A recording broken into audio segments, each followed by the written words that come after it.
But as strange as that seems, it's even stranger that a key witness was kept in a psychiatric hospital in Memphis for more than 10 years, locked up for no apparent medical reason. After a long search, we found that witness, Grace Walden. She's in a retirement home now. In 1968, she lived with Charles Stevens in the boarding house on Main Street. The day of the assassination, in what physical condition were Charles Stephens? Drunk, as usual. He was drinking bay rum.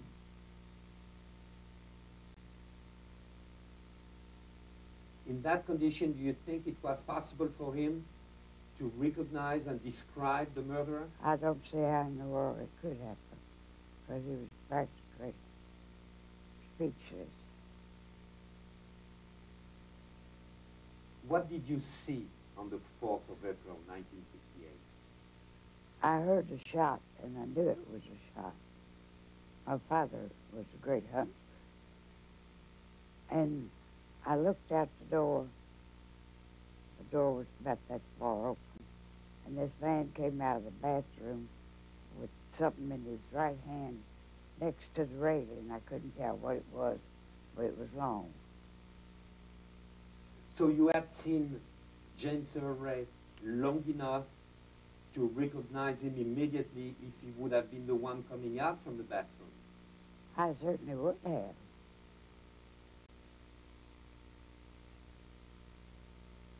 And it was not him? It was not him.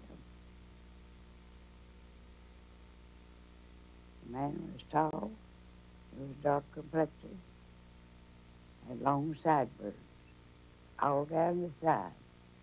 It was black, like his hair. He had one of those bill caps on.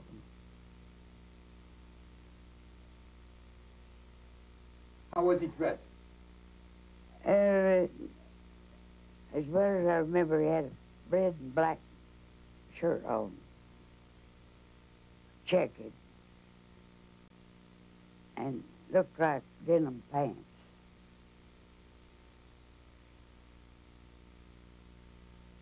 You have a good memory. Well, I've always tried to remember, especially something like that I couldn't help remember. That red and black shirt, and I think they were those denim pants, just pants.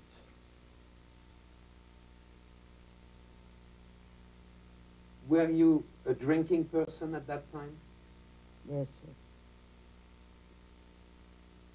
Because of that situation of drinking, Yes. do you think that That made him doubt everything I said.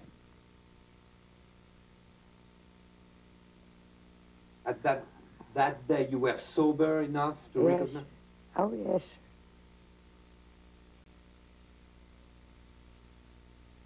We could, Charlie couldn't even buy one.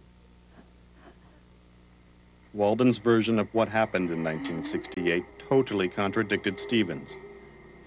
If true, it would have undermined the FBI case against Ray.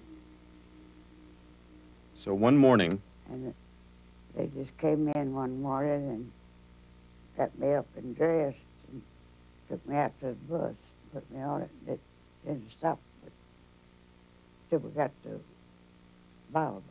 Boulder, a psychiatric hospital in Memphis. And there I stayed. How long? But it seemed to me like it was longer than 10 years.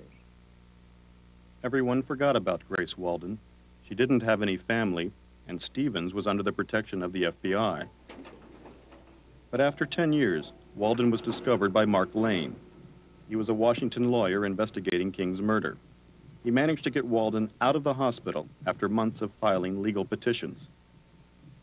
Today, Grace Walden's medical records are in the hands of Duncan Ragsdale, her legal guardian and lawyer. Those records are full of contradictions. We see on the admission note hallucinations, looks like psychotic depression. But over here on the 11th, she's signed, Grace Walden has signed the volunteer request for voluntary admission. And Dr. Schlechter, the one that wrote the admit note, certifies that she's examined her, and it is my opinion that the patient fully understands the nature of admission to the psychiatric unit of this hospital and the care and treatment to be rendered. Well, that's a little in conflict with what she writes about her being hallucinating and out of touch with reality. The other thing is, there's a note, Dr. Schletka notes attempted suicides in the past, but over here on another page, Dr. Schletka writes no previous psychiatric hospital or treatment.